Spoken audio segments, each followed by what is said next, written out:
The morning Lady Matilda Paterson decided to destroy her future, the snow was not falling softly. It was driving sideways across the village square of Braar in sharp, bitter sheets, the kind that found every gap in a coat and every crack in a person's composure.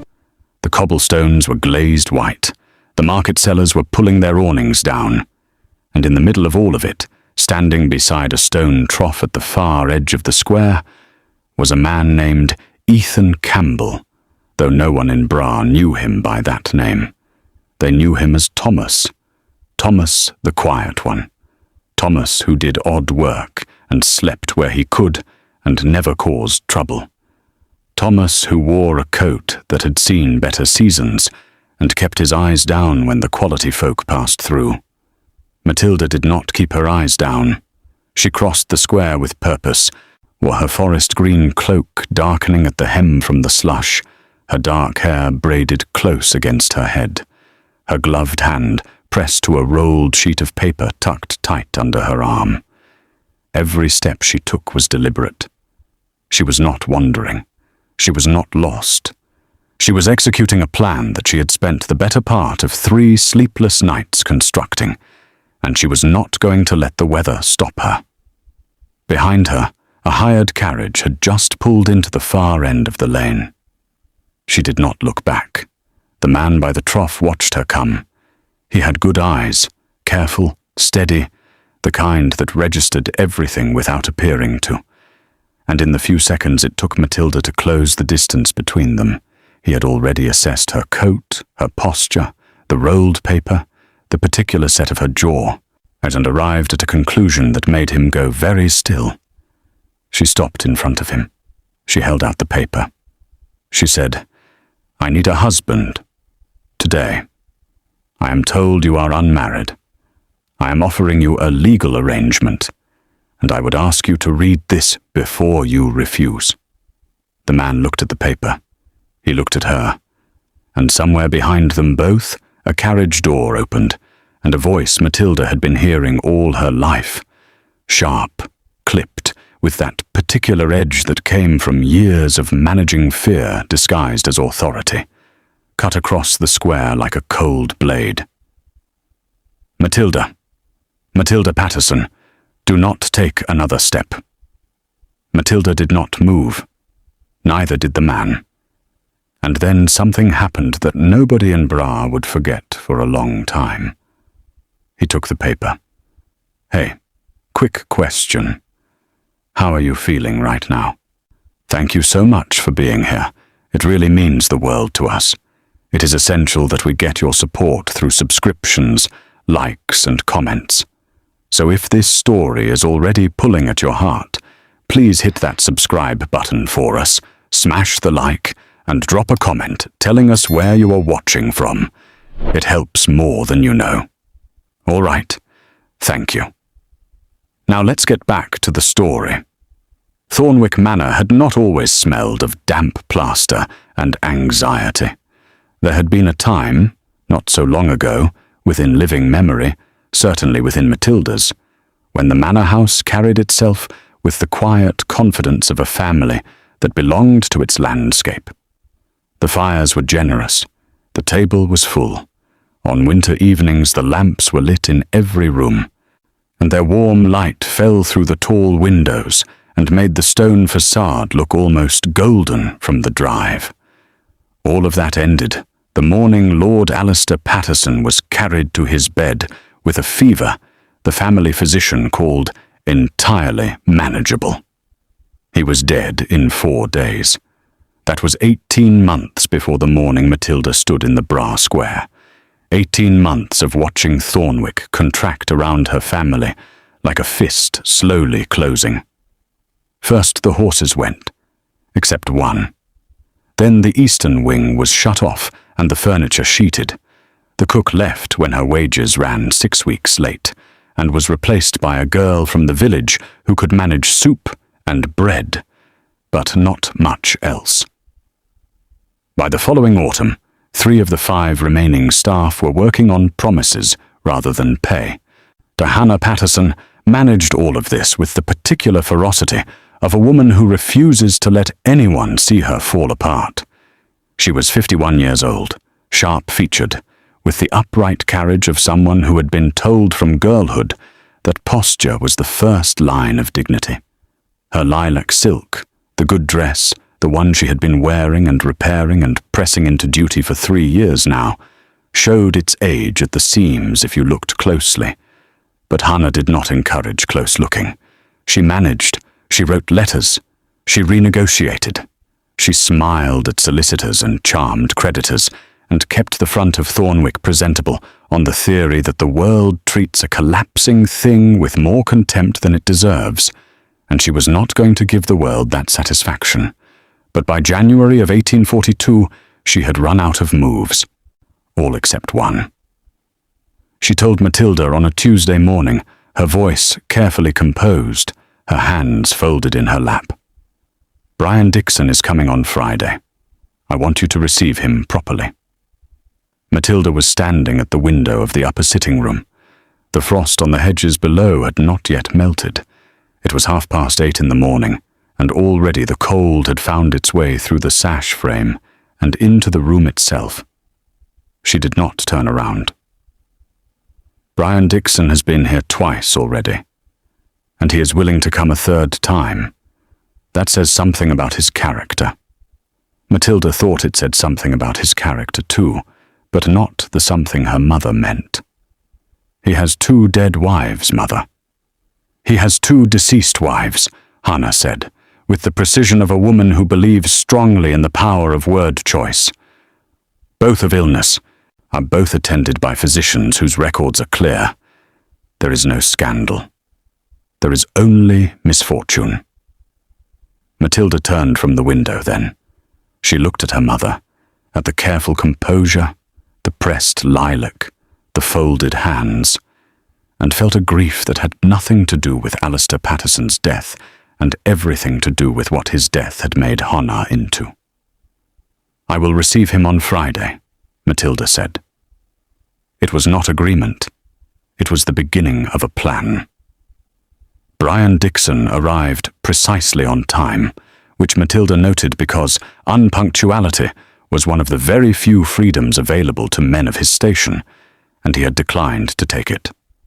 He was a man who liked his margins, she decided. He liked the edges of things neat. He was 43, broad through the chest, thick at the jaw, with fair hair combed very flat, and a suit that fitted him so well it had clearly been made for no other body. He moved through the front hall of Thornwick Manor with the comfortable ease of a man who has been inside a great many houses and assessed them all. His eyes were light grey and took everything in without appearing to. Hannah greeted him with the best of herself, warm and gracious, the old manner surfacing like muscle memory. She had found the good china. There was actual cream for the tea. Matilda sat across from Brian Dixon in the sitting room and understood, within the first 5 minutes, exactly what kind of man he was. He spoke about his estate in Perthshire, the way people speak about things they have already decided belong to them. He referred to his previous marriages with a practiced sadness that sat on his face correctly, but never reached the light grey eyes. He asked Matilda twice what she thought of his opinions, and listened to neither answer, his attention moving, she noticed, to the room itself each time. The faded curtains, the missing piano, the gaps where furniture had been. He was pricing the deficit, calculating what she was worth once you subtracted what she owed. "Miss Paterson," he said, near the end of the visit, turning to her with a smile she had been watching him practice on her mother all afternoon. "Your mother tells me you are a sensible young woman." "I try to be," Matilda said. "Sensible women make excellent wives," he said. "They understand the value of stability, of structure, of knowing one's place within a household. Knowing one's place." She pressed those words flat inside herself, kept her face still, and said nothing at all. After he left, Hannah stood in the hallway with both hands pressed together and relief written across every feature. "He likes you," Hannah said. Matilda thought about the women who had sat where she sat, who had received the same careful assessment, the same measured smile. She thought about the fact that in Scotland, in 1842, a married woman owned nothing in her own name. Not her clothing, not her wages, if she earned any. Not the children she might bear. Not even the legal right to leave without her husband's permission. Once the register was signed, she became, in the most literal sense the law allowed, his property, his responsibility, his to manage as he saw fit. "I am going to visit Agnes in Inverary for a few days," Matilda said. She had no cousin Agnes in Inverary. She had the beginning of a plan and the sense to know that honesty, here, would only produce a locked door. Hannah looked at her daughter for a moment with the searching expression of a mother who knows something is wrong, but cannot locate it precisely. "Of course," she said finally. "Don't be long." Matilda went upstairs and started writing. The contract took 2 evenings to write properly. Matilda sat at her writing desk with the lamp burning low, drafting and redrafting with the methodical care of someone who understands that a document is only as useful as its precision. She had read enough legal correspondence, from her father's solicitors, from the creditors, and from the entail trustees, to know how language could be bent to mean almost anything. She was writing this one to mean exactly what it said. 2 parties entering a legal marriage of mutual convenience. The marriage to be valid under Scottish law. Scotland's laws on marriage were notably more flexible than England's in this period, requiring only mutual consent and witnesses before a minister to be binding. No property to transfer in either direction. No conjugal expectation unless entered into separately and willingly by both parties at a later time of their choosing. A sum of money to the man. She named the figure, small but honest, and a guaranteed legal status of married woman to herself. Duration, no less than 1 year, after which either party could pursue legal dissolution by mutual agreement. No, she read it back 3 times and changed 1 clause. Then she folded it, placed it inside her coat, and began her packing. She chose Braar for 3 reasons. It was 12 miles from Thornwick, which put it outside the immediate reach of Hannah's network of connections. It was a working village rather than a genteel one, which meant that the social architecture of status that governed manor life, who owed what to whom, who could be pressured into what, held less weight there. And James Black, the minister at St. Columba's, had a reputation for being a man of conscience rather than convenience. She had heard his name mentioned once, in passing, by the cook before the cook left, in the context of someone who had helped a difficult situation become a manageable one. She was counting on that. She left before dawn on a Thursday, what with a bag of practical things and her grandmother's ring already sold and converted into coin. The note she left her mother said she needed air. It said not to worry. It did not say when she would return, because she was not planning to return to the version of Thornwick that was waiting for her. The road to Braar was quiet and winter grey, and for the 2 miles she walked before finding a carter willing to take her as far as the junction. She thought not about fear, but about forward motion. She had made the decision. The decision was made. All that remained now was to find the right person to complete it with. She arrived in Braar as the market was setting up, and she walked the square slowly, watching. Then she saw him. He was not begging. That was the first thing Matilda noticed, and it was important, because it altered what she thought she was looking for. She had imagined someone visibly desperate, hat in hand, eyes downward, the whole performance of poverty that she had been taught in her drawing-room education was the distinguishing mark of the very poor. This man had none of that. He was standing at the far edge of the square near the horse trough, with his hands loose at his sides, watching the market take shape with the quiet attention of someone who has time and is in no particular hurry to use it.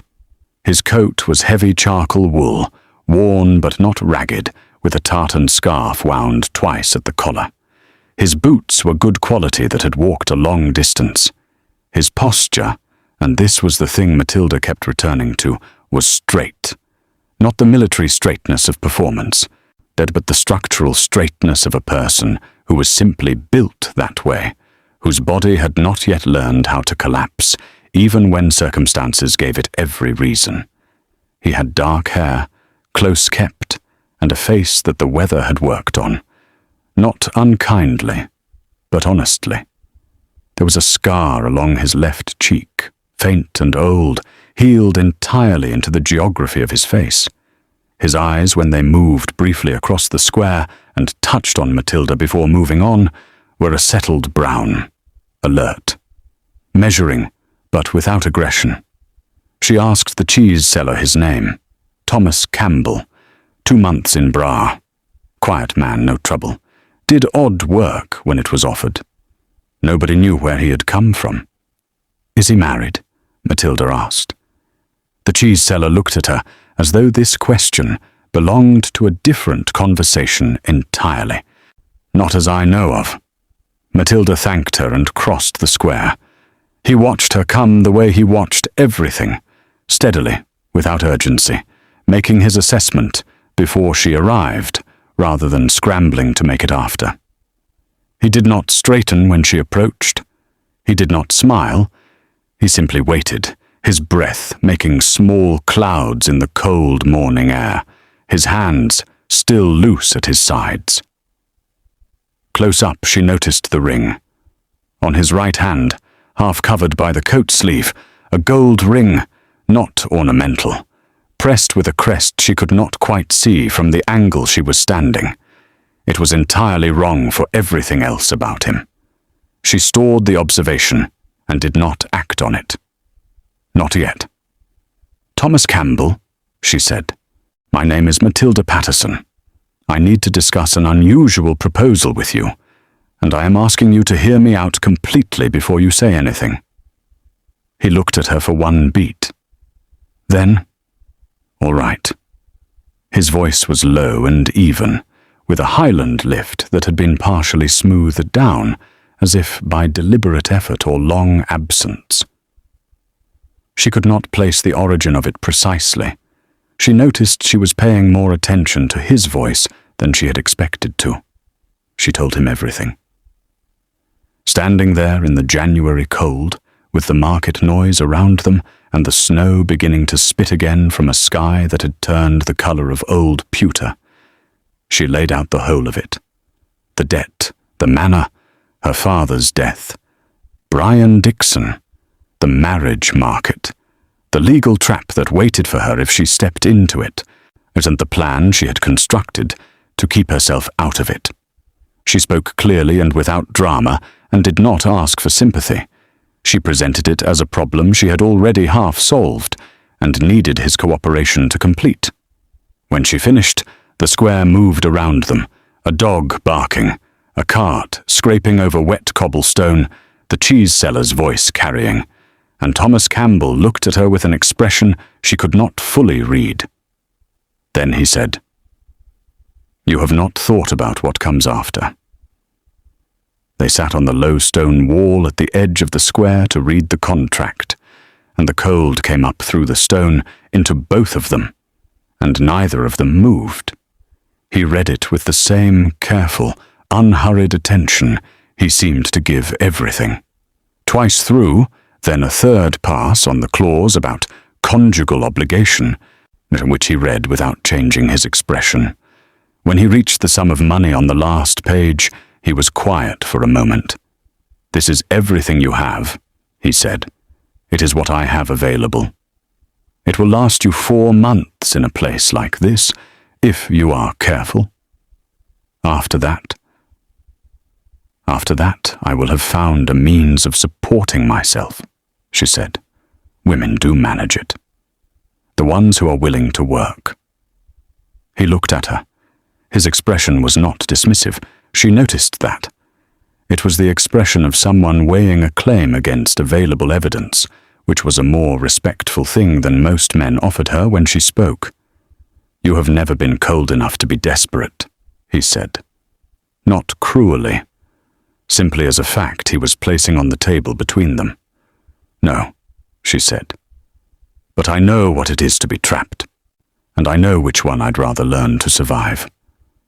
He looked down at his right hand, that small movement again, checking something, or perhaps steeling himself against something. Then he set the contract on his knee and turned to face her more directly.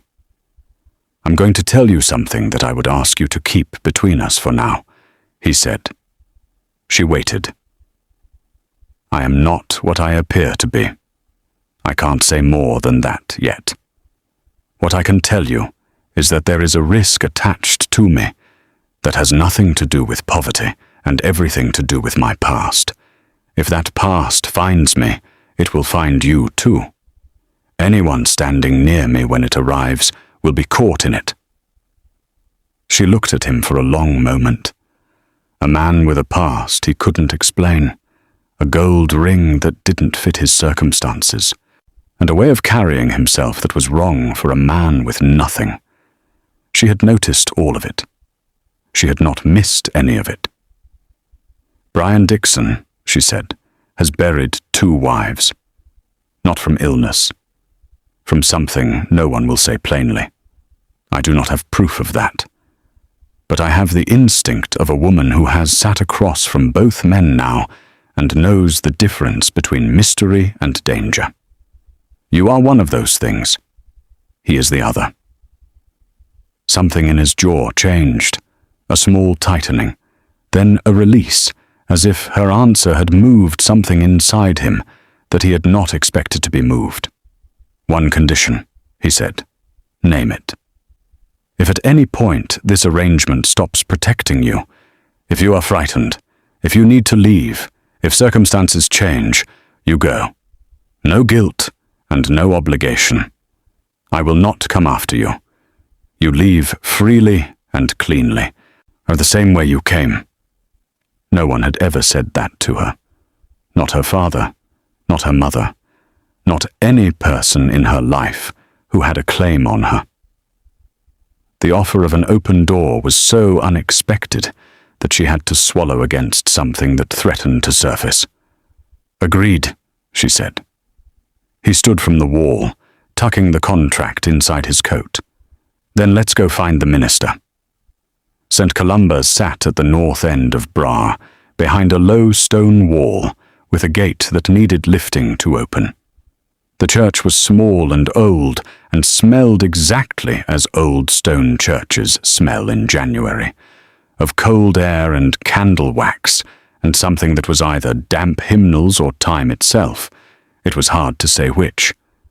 James Black received them in the vestry with the calm of a man who has seen a great deal of the human condition and finds very little of it surprising. While he was close to 65, white-haired and thin, with the kind of direct, measuring eyes that belong to people who have spent decades separating what people say from what they mean. Matilda explained their purpose. She did not embellish. She set out the facts in the same plain manner she had used with Thomas, and she placed the contract on the minister's desk. James Black read it. He looked at Thomas. You are willing? I am, Thomas said. The minister looked between them for a measured beat. I will not interrogate your reasons. People have married for practical purposes for as long as marriage has existed, and the Lord has generally left that calculation to the parties involved. He folded his hands. I ask only this. Is there, on either side, any legal reason this marriage cannot stand? None on my side, Matilda said, or Thomas was quiet for a half-second longer than she was. Then, none. James Black noted the slight pause without commenting on it and reached for his register. "I'll need 2 witnesses." Gabriella Henderson arrived, as though Braar itself had sent her. The innkeeper's wife was a solid, capable woman in her mid-40s, with warm brown eyes set in a face that had been shaped by both laughter and hard seasons. She had followed them from the square, not out of nosiness, she would later insist, but out of the practical concern of a woman who recognizes a precipice when she sees someone standing at the edge of one. She took one look at Matilda's travelling cloak and made a small, decisive sound. She disappeared into the church and returned with a cream wool shawl that she pinned at Matilda's shoulder with 3 neat stitches of a silver pin, it working quickly and without ceremony. "There," she said. "If you're going to do this, do it properly." Matilda looked at the shawl on her shoulder and felt, suddenly and without warning, the sting behind her eyes that she had been holding back since she walked out of Thornwick's front door in the dark. It was such a small kindness, such an entirely unlooked-for kindness. "Thank you," she managed. "Save it for after," Gabriella said, not unkindly. "Pay attention to the minister." James Black spoke the ceremony without flourish, each word clear and deliberate, in the way of a man who respects the weight of what he is saying too much to dress it up. Matilda listened. She held every word individually, like stones she was placing one by one to build a path forward. When it came to the ring, she had nothing. She had not thought about a ring. But Thomas reached into the inside pocket of his coat and produced a slim band of silver that he placed on her finger, with a steadiness that suggested he had thought about this, at least briefly, and had prepared. When the ring settled and he looked up, their eyes met for a moment that held slightly longer than it needed to. His face was composed, but the composure was working harder than usual, and she could see that. She looked at him and thought, "Whoever you really are, you are doing this carefully, and that means something." James Black said the words that made it legal. Gabriella signed the register. The second witness, a young deacon who had been tidying the hymnals in the rear of the church, signed below her. Outside, the snow had stopped. A pale winter light had pushed through the cloud and lay thinly over the churchyard. Matilda stood in it for a moment, breathing it in. She was married to a man she had known for less than 3 hours. She was, legally, unreachable. She breathed out slowly and let the relief move through her the way feeling moves back into a numb limb, tingling, almost painful, unmistakably alive. The cottage Ethan rented on the east edge of Braar was the size of the back parlour at Thornwick, and had the structural confidence of something that had survived long enough to be trustworthy. The roof held. The hearth drew. The walls were thick enough to keep the worst of the Highland winter outside where it belonged. Ethan, she still thought of him as Thomas in the first weeks, until the name began to feel wrong on her tongue, had established the household rules before they reached the door. Note, he said them plainly and without apology. She would have the back room. He would sleep by the fire. There would be no obligation between them beyond what the contract specified. If she needed anything, she should ask. She had agreed. The arrangement held for exactly 3 days before she realized that the rules were mostly about protecting her from feeling indebted, and once she understood that, the rules became something else entirely, something she found herself grateful for, rather than confined by. He was up before her every morning. The fire was already burning when she came out of the back room. Water was already on. There was never any comment on this. He did not perform the kindness. He simply did it, the way a man does things when they have become habit, and moved on to the next task. She learned the cottage quickly. She had to.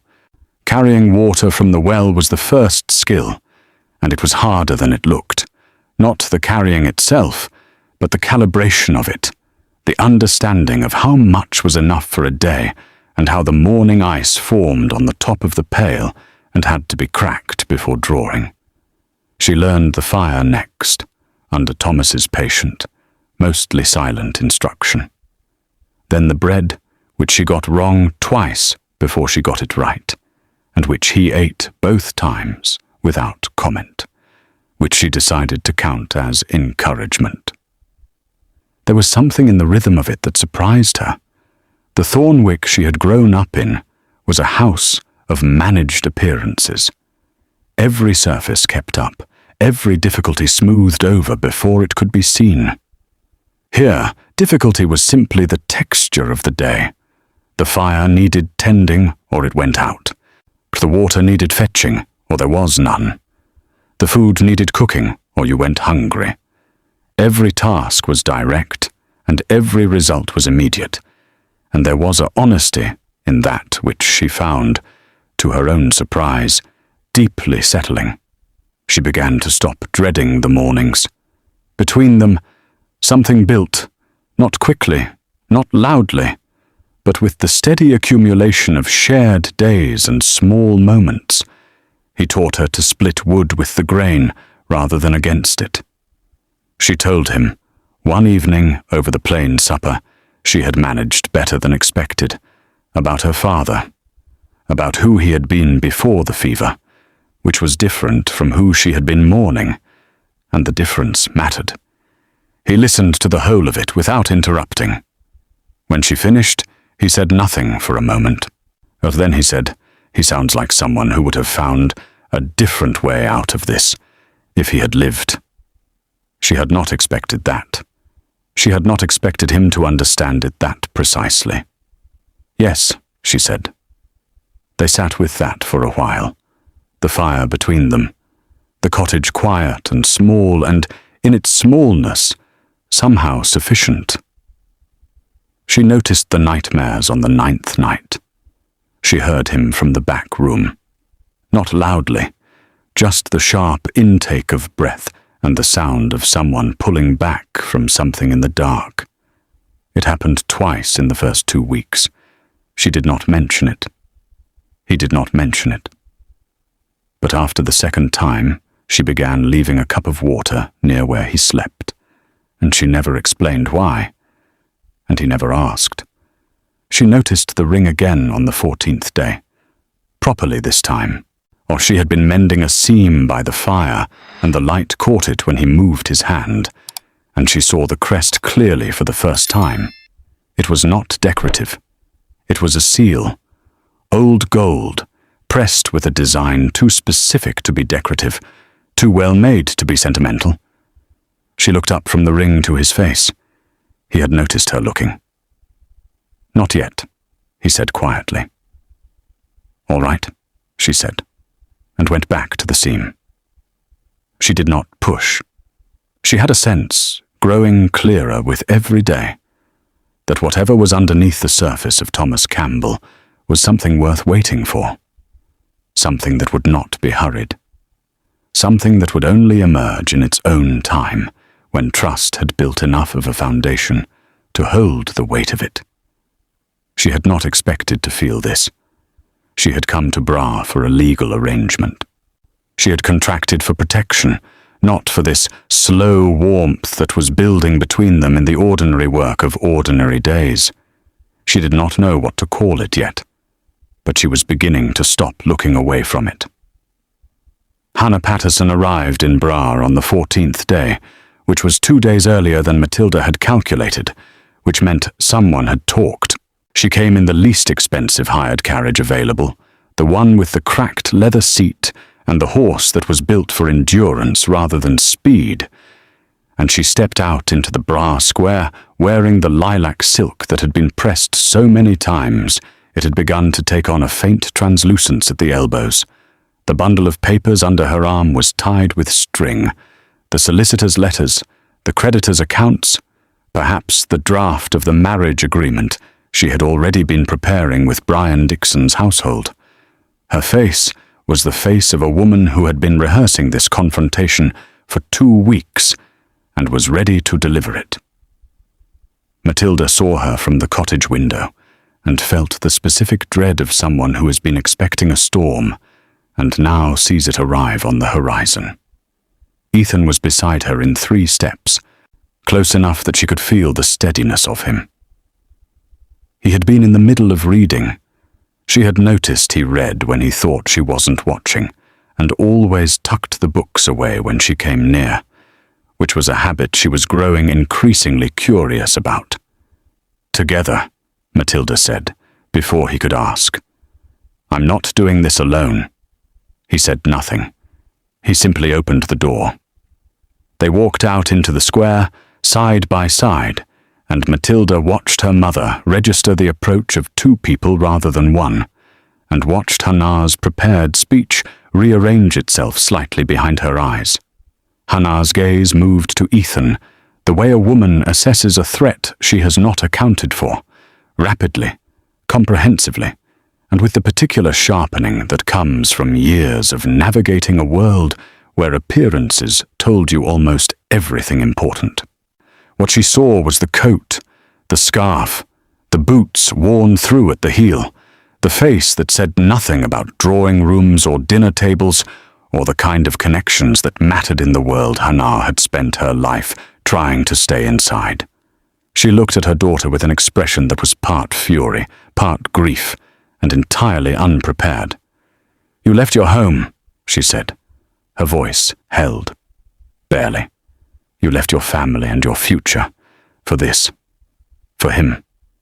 "I left a trap," Matilda said, and kept her voice even. "There is a difference." "This is not—" Hannah stopped, looked at the ring on Matilda's finger, looked at James Black's church at the end of the road. The working out of the sum happened across her face in real time. "You did not." 2 weeks ago. James Black performed the ceremony, or the register is signed and witnessed. Hannah looked at Ethan. The look she gave him was not a look anyone would choose to receive. It was the look of someone who sees an obstacle and is deciding how to remove it. "A beggar," she said. The word was not loud. It was precise and deliberate, a blade rather than a blunt instrument. "You have married my daughter to a beggar." Ethan stood still. Not from passivity, from the conscious decision of a man who has been in rooms where words were thrown like weapons before, and has learned that stillness is a better response than reaction. He let the word land and simply remained. "I married a man I chose," Matilda said. The heat in her voice had arrived, controlled but real. "Which is what you wouldn't permit me. Brian Dixon would have given you security, a house, a name with weight behind it." "Brian Dixon frightened me," Matilda said plainly. "Not the idea of him, not the abstract possibility of him. Him, the actual man who sat across the tea table and looked at me like I was a number in a column. I will not be purchased. Not for this house, not for that debt, not for you. I am sorry for the difficulty. I am sorry for what Father's death has done to us both. But I will not solve it by marrying a man who has already buried 2 women." The square had gone quiet around them. Not many people, but enough. The cheese seller, 2 men by the cart, Gabriella in the doorway of the inn with her hands wrapped in her apron. Braar was a small village. Small villages notice everything. Hannah stood with her papers and her resolve and the visible remnants of a plan that was collapsing around her. Or for a moment, she looked at her daughter with something raw and unguarded crossing her face. Not anger now, but a kind of exhausted, recognizing grief. She opened her mouth to speak, and then she looked at Ethan's hand. He raised his right hand to adjust his scarf. A simple gesture. Unremarkable, except for what it revealed. The cuff of his coat fell back with the movement, and the ring on his right hand caught the flat January light of the Braar square and held it, a flash of old gold, a crest pressed into the surface with the weight and specificity of something that had been in one family for generations. A signet ring. Not the kind a man buys, the kind a man inherits. Hannah's eyes locked on it. Why, she had grown up in a world where these things were a language, where the cut of a coat and the make of a boot and the seal on a ring told you more about a man's position than any introduction. She knew what a signet ring looked like. She had watched men wear them all her life and had learned to read them the way some women read faces. Her lips parted. Nothing came out. She took a step forward, her papers shifting in her arm, her eyes fixed on the crest with an intensity that had swallowed everything else. The market noise was still there. The cold was still there. But she was not hearing or feeling any of it. "That crest," she said. Her voice had dropped to something barely above a murmur. "That is the Campbell of Argyll seal." The square was fully still now.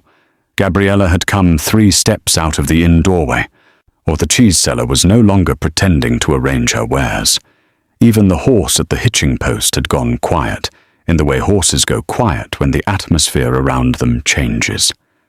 Hannah looked at Ethan, not at his coat or his boots or the scarf, at his face.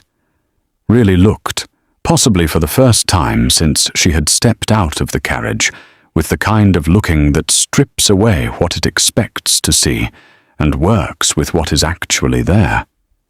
The straight carriage, the controlled stillness, the way he had absorbed her attack without flinching, not from meekness, but from the particular composure of a man who has stood in rooms far more demanding than a village square, and knows that dignity is not diminished by staying quiet. "Who are you?" she said. Ethan looked at Matilda first. It was a brief look, a question and an apology in the same breath, a preparation and a reckoning. She met it without flinching. She did not know what was coming, but she was ready for it, and he could see that she was. And that was what finally settled the decision that had been building in him since the morning she had walked across the square with a contract and offered him, in her way, the same thing he had once had and lost, a door that opened outward instead of in. He looked back at Hannah. "Ethan Campbell," he said, quietly, completely. "Duke of Argyll." 3 words. They landed in the January air of Braar Square and began their slow, irreversible spread, from Hannah's face to Gabriella's in the doorway, to the cheese seller, to the men by the cart, or moving the way news moves in a small village, fast and total and impossible to call back. Matilda stood very still. She knew the name. Every family in the Highlands knew the name. The Duke of Argyll, one of the oldest titles in Scotland, held by the Campbell line through generations, connected to land and law and the kind of old power that did not announce itself because it had never needed to. The man had vanished from public life approximately a year ago. There had been talk. There was always talk. People said grief. People said scandal. People said he had gone to the continent or to a sanitarium, or simply that he had walked into the Highlands one morning and not come back. No one had said he was in Braar. No one had said he was carrying boxes and sleeping on a pallet by someone else's fire. She looked at the man she had married 14 days ago, at the worn coat and the careful face, and the gold ring that had been wrong for his circumstances from the very first moment she had noticed it. He was looking back at her, still, waiting. She thought about what it took to do what he had done, to walk away from a title and a name and everything attached to both, and to keep walking until nobody knew who you were, and to stay gone for long enough that the keeping gone had felt like the only available truth. She knew something about running from a life that had been decided for her.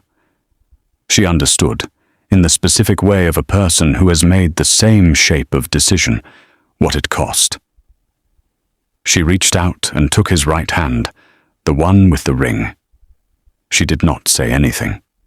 The gesture said it for her. Ethan's hand tightened around hers, and then from the far end of the village road, wheels and hoofbeats announced themselves, not hurrying, but coming with the deliberate pace of a man who arrives as a statement rather than a surprise. Brian Dixon's carriage turned into Braar. He stepped down from the carriage in his good Perthshire coat, his fair hair combed precisely flat, his polished boots finding the cobblestones with the assurance of a man who is accustomed to his feet landing exactly where he intends them to. He surveyed the square in 2 seconds. His eyes found Ethan and stopped. Something moved through Brian Dixon's face. Not surprise, because he had known something before he arrived. Not anger, because men like Brian kept anger locked in a drawer and only took it out when it was useful. It was the look of a chess player who has just confirmed which piece his opponent was holding. Calculating. Cold. The face of a man updating his strategy. He crossed the square at an unhurried walk. When he stopped, he looked at Ethan with the familiarity of two people who share a history neither of them discusses in rooms with other people. "Ethan Campbell," he said. I had begun to wonder. "Dixon," Ethan said. Brian's gaze moved to Matilda, to their joined hands, to the ring. His assessment was instantaneous and complete. He looked back at Ethan with a thin, practiced smile that held everything except warmth. "So, this is where you have been keeping yourself." He turned to Matilda with the manner of a man doing something gracious at some personal cost. "Miss Paterson, I had rather hoped we might come to an arrangement." "Lady Campbell," Ethan said. 2 words, flat and final. The correction fell on Brian Dixon like a door being closed in his face. The smile held. "Of course. Congratulations are in order." He let a small beat pass. "I do wonder, though, whether your new wife has been given the full picture. The inquiry, for instance. The questions that were raised about the late Duchess. The correspondence that has gone unanswered for the better part of a year." He said it pleasantly, conversationally, the way a man mentions weather. And the pleasantness of it was the most threatening thing about it, because pleasantness, in Brian Dixon's particular register, was always the precursor to something intended to destroy. Matilda felt Ethan's hand tighten fractionally around hers. He turned to her, and the turning was deliberate. Toward her, not away from her, which she noted with a clarity that cut through everything else. "My wife, Eleanor, died of fever 14 months ago," he said. His voice was level. Not performing levelness, actually level, because he had made peace with the grief of it, even if he hadn't made peace with what had been built on top of it. She was ill for 5 days. 3 physicians attended her. Their records exist. Her death was not caused by anything I did or failed to do. He looked at Brian Dixon then. What Dixon has spent the last year doing is raising questions he already knows the answers to. Because a man under investigation cannot contest a business dispute, as in there is a substantial dispute between us that he would very much prefer to resolve in his absence rather than mine. The square listened. Matilda looked at Brian Dixon and thought about the 2 women who had died. She thought about the way he had looked at her over tea, assessing, calculating, pricing. She thought about the families of both women and whether they had sat where she was sitting now, knowing something was wrong and being unable to name it quickly enough. She said, "You used the inquiry to keep him gone. While he was gone, you moved against his interests. You needed him absent, so you made sure the questions kept coming." Brian looked at her with an expression that was not quite respect, but was its architectural neighbor, the recognition of an unexpected opponent. "What you are making an allegation without evidence," he said. "I am describing a pattern," she said, "and I am telling you clearly what the shape of this moment is. Ethan Campbell is standing in this village square in front of witnesses who know his name. He is married on record in the register of this church. He is no longer absent. He is no longer a man who can be managed by keeping questions open. Every legal action you have been building in his silence will now have to operate in his presence, with a wife beside him, who has no difficulty making what she knows very widely understood." She paused. "Let it settle." "I would think carefully before your next move," she said. Brian Dixon was quiet for a moment, the kind of quiet that is not defeat, but is the pause before recalculation. He looked at Ethan. He looked at Matilda. He looked at Hannah, who was standing to one side with her bundle of papers and an expression that had moved, somewhere in the last 5 minutes, from furious to shaken. Then Brian turned and walked back to his carriage.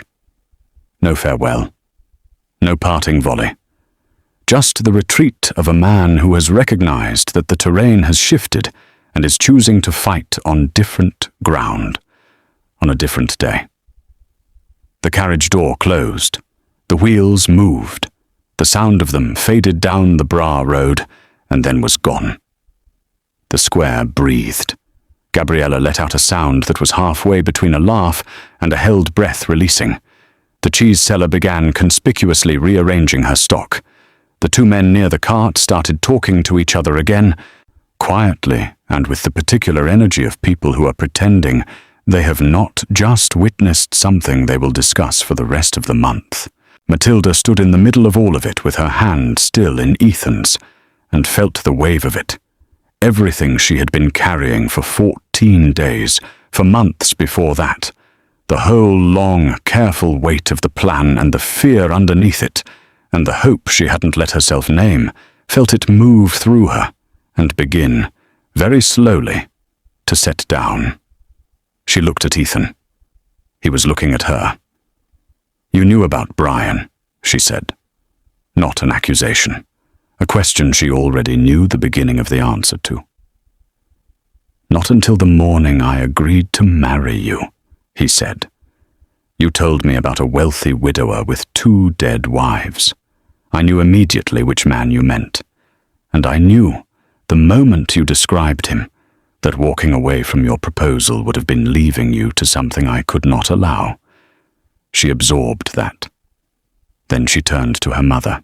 Now Hannah Paterson was standing 6 feet away with the bundle of papers pressed against her chest, and the expression of a woman who has arrived somewhere she did not intend to go, and is not yet sure how to proceed from it. The rehearsed speech was gone. The prepared fury was gone. What was left was something older and quieter and far more human. She looked at her daughter. Matilda took a step toward her. "Just one," Hannah said, very quietly. "I did not know he was that kind of man." "I know," Matilda said. "I believe you." "I was frightened," Hannah said. "Of the debt, of losing the house, of what happened to women who had nothing left.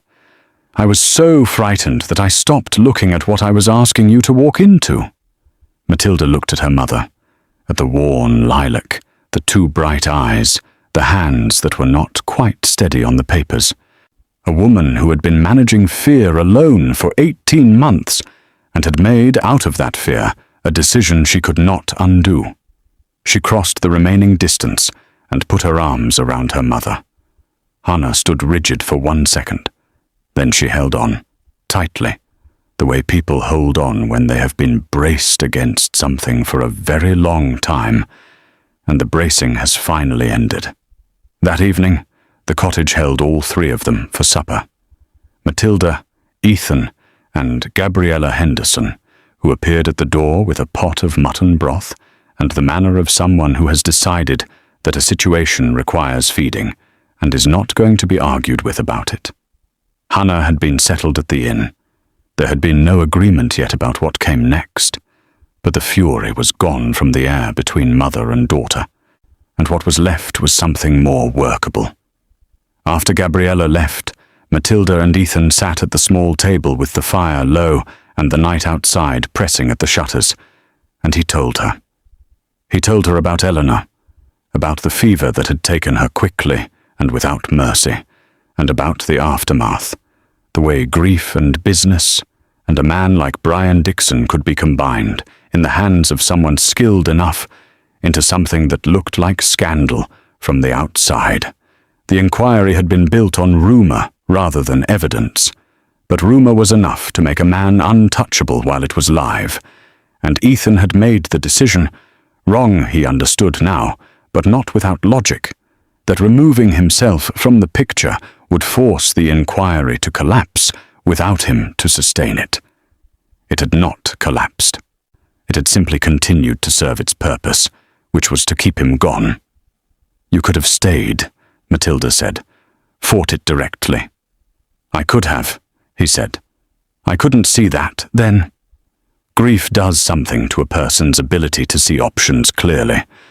I was running, and I told myself the running was tactical, and there was enough truth in that to keep me believing it for longer than I should have.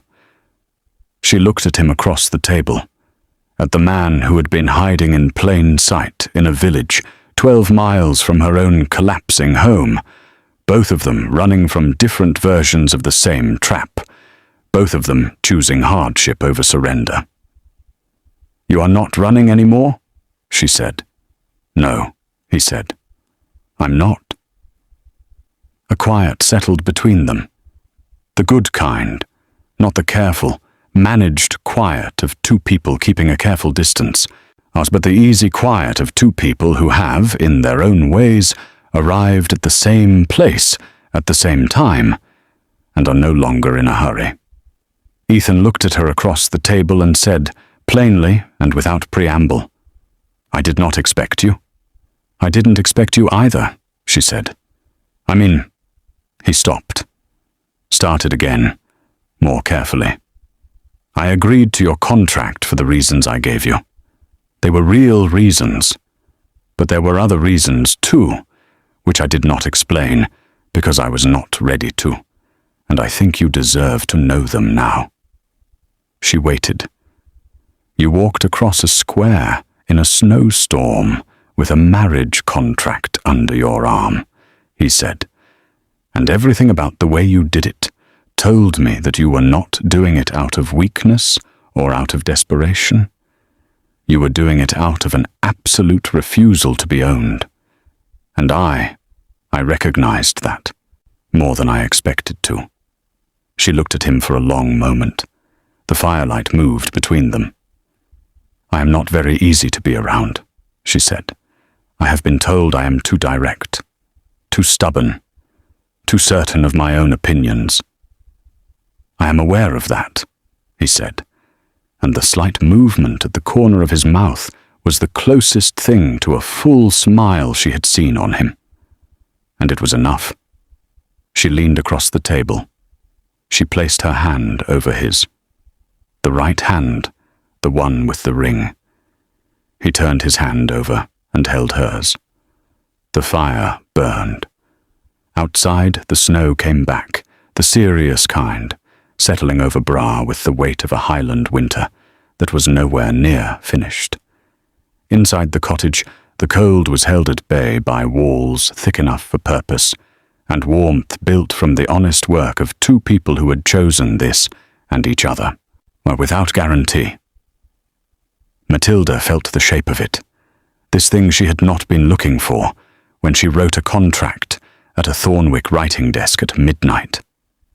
This thing that had arrived sideways, through practicality and crisis, and the kind of small daily proximity that teaches you more about a person than any number of formal introductions. She felt it the way you feel something that is genuinely yours, not given, not arranged, not purchased, built. The weeks after Braar were not peaceful. Nothing real ever is. Ethan returned to Argyle, not hiding this time, but walking through the front gate with Matilda beside him and a solicitor at his back, and a set of documents that made Brian Dixon's legal architecture look exactly like what it was. A structure built on a man's absence, designed to hold only as long as he stayed gone. Or the moment Ethan was present, publicly and demonstrably, the whole construction began to fall. The inquiry was reviewed by a panel that could find no supporting evidence for its central claims. The business dispute moved into proper legal channels where it could be argued on its actual merits, which did not favour Brian Dixon's position. Brian himself retreated to Perthshire and took his carefully polished manners with him. He did not escalate again. Men like Brian Dixon chose battles they could win in private. He had lost the privacy. Hannah Paterson came to Argyll in the spring, without the papers this time, and without the prepared speech. She sat with Matilda in the garden that had been opened up for the first time in 2 seasons, and she said, "I thought I was saving you from poverty." "I know," Matilda said, "but I did not see what I was saving you into." The Thornwick debt was not solved by the marriage. Matilda would not have allowed that, and Ethan did not offer it. What happened was slower and more honest. A renegotiation, a careful sale, a cousin who turned out to be more decent than feared, and Hannah herself, freed finally from the desperate management of a losing position, proving considerably more resourceful when she was not working from terror. Things held. Not perfectly, not always comfortably, but they held. As for Ethan Campbell, the Duke of Argyll, who had spent a year in a borrowed coat in a village 12 miles from the woman he would marry, he stopped hiding. He walked back into his name and his responsibilities, and the long, complicated work of managing a title and a legacy, and found that none of it frightened him the way it had before Braar. He had needed to be nobody for a while. He had needed to find out what he was when the title was removed, and only the man remained. He had found out. On evenings when the fire was low at Argyll and the house was settled around them, Ethan looked across at Matilda, reading or writing, or doing something entirely practical with the focused attention she brought to everything she cared about, and held, somewhere in the steady center of himself, the specific kind of gratitude that comes to people who know exactly how close they came to missing the thing they most needed. Matilda Paterson had walked across a square in a snowstorm with a contract and the absolute refusal to be purchased. She had gotten, in the end, exactly what she had asked for. Not what she had contracted for. What she had actually asked for, underneath the contract, below the careful legal language and the strict terms and the practical calculation. A life that was truly hers. Before we step out of this story, I want to ask you something personal. If you were Matilda, with no safe road, no guaranteed outcome, and everything familiar on one side and freedom on the other, would you have crossed that square? If your answer is yes, type 3 in the comments. If your answer is no, type safe. I read every single comment, and your answers shape the stories I bring you next. If you are not subscribed yet, please do it now. 1 second, and it means everything. Hit that like button so this story finds the people who need it most. And tell me what country you are watching from. I love seeing how far these stories travel. Lady Matilda Paterson thought she was marrying a beggar to end a nightmare. She was choosing, without knowing it, a life in which nobody would ever buy her again. And Ethan Campbell, the Duke of Argyll, who had dressed himself in hardship and disappeared because he could not see any other way to survive, stopped running the morning someone walked toward him in a snowstorm and looked at him like a person worth standing beside. Not a title, not a liability, not a problem to be solved or an asset to be used. A person. There is something quietly powerful about choosing truth when the easier thing was to keep pretending. Matilda chose it with a contract and a cold morning and 12 miles between herself and a trap. Ethan chose it in a village square, at letting his name come back into the light, because the woman beside him had already made clear she could hold the weight of it. Sometimes the bravest thing is not the dramatic gesture. It is the small, ordinary decision to stop hiding, and to trust that the person standing closest to you can handle the real version of who you are. Thank you for staying with this story to the very end. Your time is not something I take lightly, and I hope this one found you somewhere real. Thank you, Thai.